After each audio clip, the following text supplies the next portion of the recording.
Merry Halloween, Miss, my fellow heterosexuals.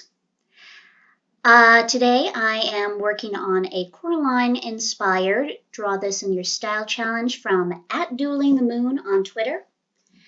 The character I'm drawing is Max, the main character of their upcoming animation project, Indigo.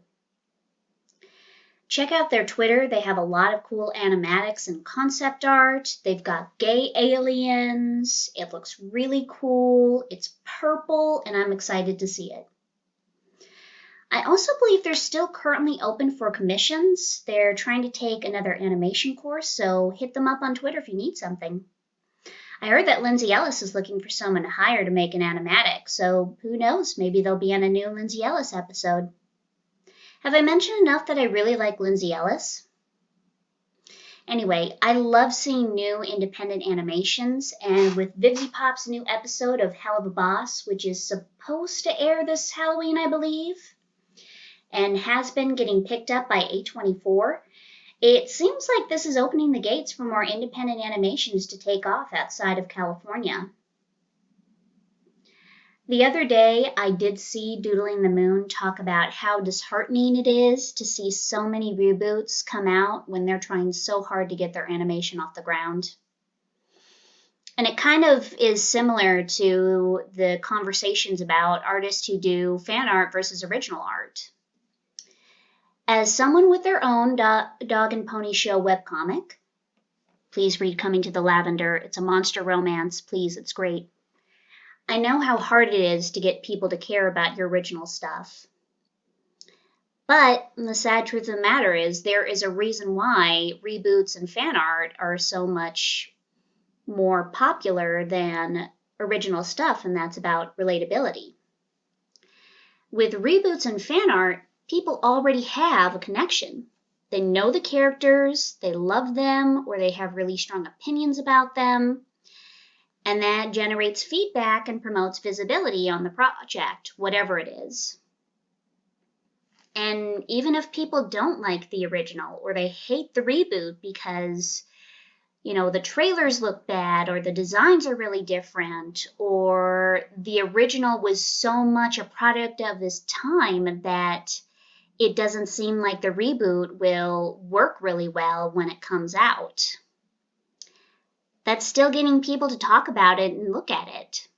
That's still generating feedback, and it makes the art memorable and gets people talking about it.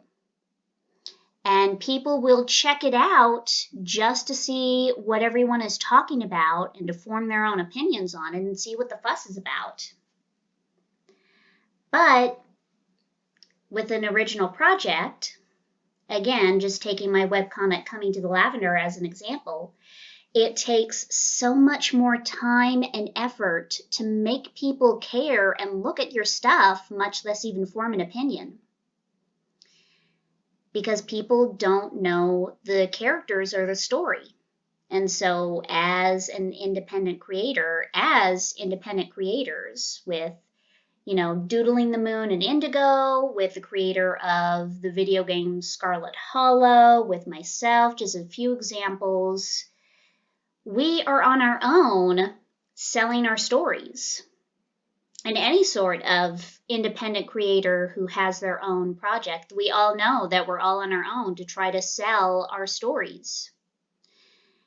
And when you love being a creative and love doing what you do, it's exhausting to have to be your own marketing campaign. An example, I was talking about this horror video game, Scarlett Hollow.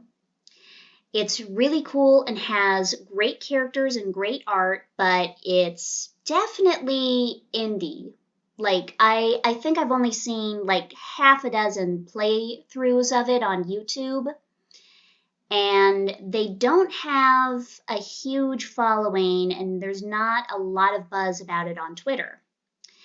And the creator currently has a Kickstarter for the webcomic, Freudian slip, for the video game Scarlett Hollow.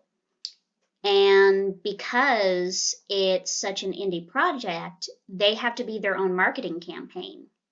And they even made this funny comic about how they're really tired of constantly having to, shill their product, and they just want to go back to their creator hole and go back to being a little creation beast. That's kind of how I feel. I feel that too when I'm constantly having to submit to art shares. It's exhausting to have to be your own marketing campaign. I mean, and speaking of Twitter art shares, they're kind of a mixed bag. On the one hand, it's great that they're there, and I think that a lot of my work wouldn't get seen without them. And I have found a lot of really great artists that I like from art shares. I mean, that's how I found out about Indigo and Doodlingthemoon, is from a Twitter art share.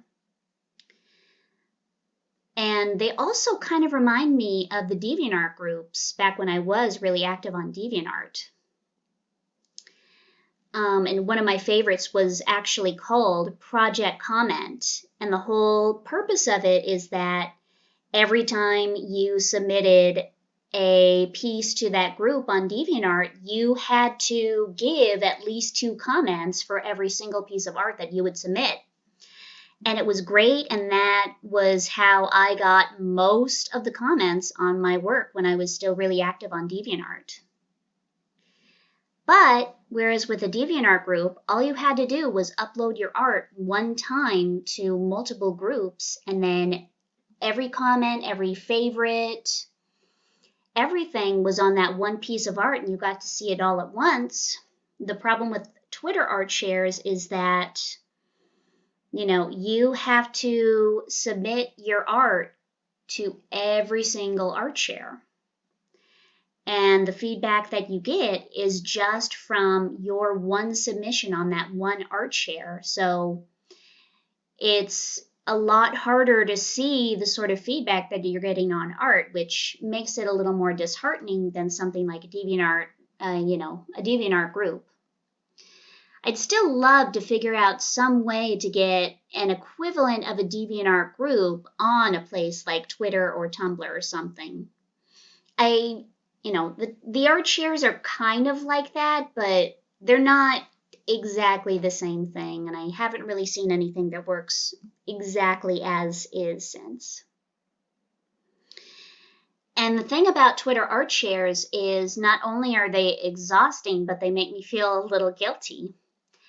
Like sometimes when I'm scrolling through Twitter, I just want to relax and look at people's art, look at funny videos, and unwind and not have to constantly be in marketing mode.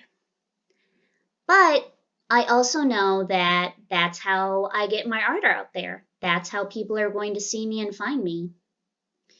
And I feel kind of guilty when they scroll past them and I don't contribute.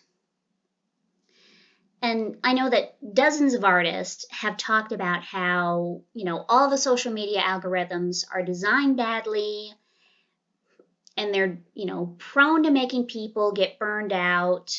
And it's important to take the time and get out of the fishbowl to not burn yourself out.